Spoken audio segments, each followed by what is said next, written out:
This week was different. It wasn't about adding more. It wasn't about pushing harder. It wasn't about proving anything. It was about being, embodied presence. The frequency you carry before you open your mouth, before you make a move, before you explain yourself. Because in the simulation, the field doesn't wait for your sentences. It registers your signal instantly. And if you're fractured inside, the field knows. If you're performing, the field knows. If you're whole, aligned, and steady, the field bends. This is what week 21 asked of us. Stop scattering. Stop performing.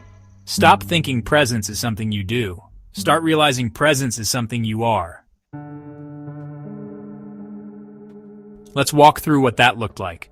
Monday, presence speaks first. Zen says, when you walk, arrive fully. The Torah blesses. The Lord bless you and keep you. The Lord make his face shine upon you. Think about it. There are people who walk into a room and you feel them before they've said a word. Sometimes it's grounding, sometimes it's chaotic, but you always feel it. Science confirms this. Research into body language shows that the majority of trust is built before words are even processed. Tone, posture, energy, these things land faster than language. In the simulation, presence is your opening move, and it's already speaking before you decide what to say. So Monday, we practiced arriving whole, not scattered, not distracted, not still replaying the last conversation in our head, but whole. Imagine walking into your workplace, or your home, or even just into a call with a friend, not dragging the chaos of the day behind you, not planning 10 steps ahead, but fully present in the now. That's presence speaking. The room feels you before it hears you. Tuesday. Don't perform, just radiate. Buddhist wisdom reminds us, as fragrance clings to the flower, so virtue clings to character. The gospel says, by their fruits you will know them. Performance is noise. Radiance is signal. How many times have you found yourself trying to prove you're fine, trying to prove you're competent, trying to prove you're strong? The more you push, the weaker the signal becomes. Science shows this clearly. Authenticity is felt instantly. The nervous system is wired to detect congruence. When someone is performing, there's a subtle static. When someone is authentic, it lands smooth, even if their words are simple. In the simulation, performance drains energy. Radiance requires no effort. On Tuesday, we practiced dropping performance, not needing to explain alignment, not trying to look spiritual, strong, or intelligent, just being. Like a flower doesn't explain its scent, it radiates. And everyone who passes by knows. Taoist wisdom says, the well is deep though the water is still. The Bible warns, do not multiply words like the proud. Depth carries weight. Volume evaporates. We've all been in conversations where someone talks endlessly, louder and faster, but nothing really lands. And then, someone else speaks just one sentence, and the whole room shifts. Science shows why.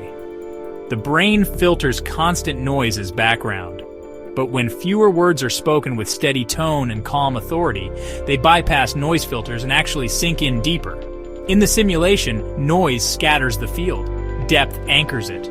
On Wednesday, we practiced restraint, saying less, letting words land, creating silence around them so they echo instead of evaporate. Depth doesn't demand attention, it earns it. Thursday, embody the rhythm. The Yoga Sutras say, when the mind is steady, the world steadies. The Quran commands, establish prayer, for it restrains from immorality and wrongdoing. Presence isn't a single event, it's a rhythm. Think of a heartbeat. Think of a drum keeping time. Think of a daily practice, not dramatic, not glamorous, but steady. That's rhythm, and honestly, it's rhythm that creates trust. Science confirms this. Our nervous systems regulate around patterns. When something is consistent, our whole body rests easier. In the simulation, rhythm is presence made visible. One repetition is worth more than one burst. So Thursday was about returning. To the breath, to the practice, to the alignment, again and again. Not once, not dramatically, but as rhythm, because power isn't in how bright you burn once. It's in how steady you shine over time. Friday, stillness is authority. Lao Tzu says, "The sage remains unmoved, though 10,000 things stir." Isaiah promises, "In quietness and trust is your strength." Stillness isn't absence, it's authority. Think about moments when someone panics, shouts, scrambles, and the situation spirals worse. Now think about when someone stays calm, steady, silent. The whole space anchors around them.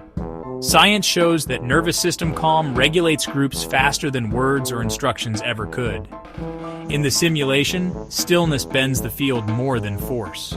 So Friday was about practicing authority without noise, not rushing to fix, not scrambling to control, just holding presence so steady that the storm had no choice but to calm around it. Stillness isn't passive, it's command. Week 21 was about silence louder than speech, about presence stronger than proof, about stillness that bends the world more than force ever could. You practiced arriving whole.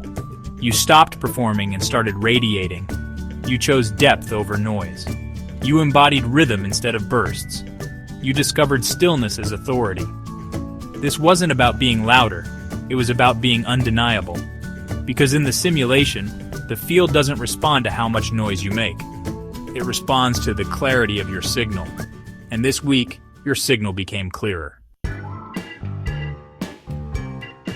This is Transcendent Reality. Live the code.